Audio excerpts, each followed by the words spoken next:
જનાક્રોશ યાત્રાના બીજા ચરણમાં ફાગવેલથી શરૂ થયેલી આ જનાક્રોશ યાત્રા આજે 10મા દિવસે પંચમહાલ જિલ્લામાં પ્રવેશ કરી છે. આજે જે મનરેગાનું ભ્રષ્ટાચારનું એપિક સેન્ટર કહેવાય એવા દેવગઢ બારિયા અને જાંબુઘોડા તાલુકો, એમાં ખાંડીવાવ ખાતે આજે સભા મળી.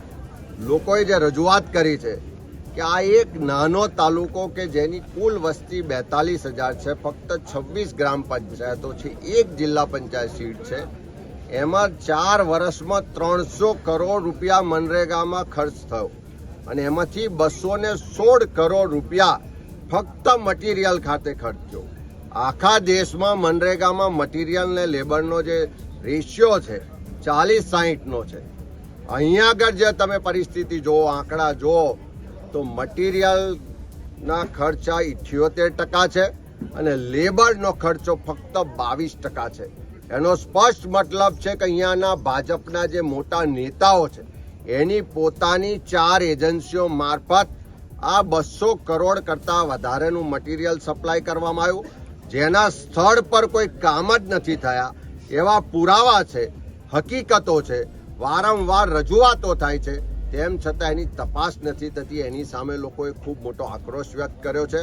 આખા પંચમહાલ જિલ્લામાં પોલીસ અને બુટલેગરો બેફામ છે. દારૂ ને ડ્રગ્સની બધી એટલી હદે વધી છે કે દારૂની રેલમછેલ હોય એવી સ્થિતિ છે. એને બંધ કરાવવાની માંગ મહિલાઓ દ્વારા ઉઠી છે.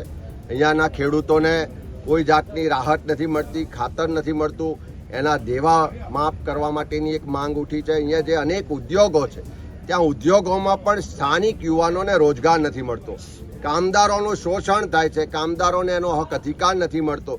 એનો આક્રોશ પણ અહીંયા યુવાનોએ વ્યક્ત કર્યો છે. ત્યારે બધા જ લોકોએ ભેગા થઈ મનરેગાનો ભ્રષ્ટાચાર, નલ સે જલના ભ્રષ્ટાચારીઓને જેલ ભેગા કરવાની વાત કરી છે.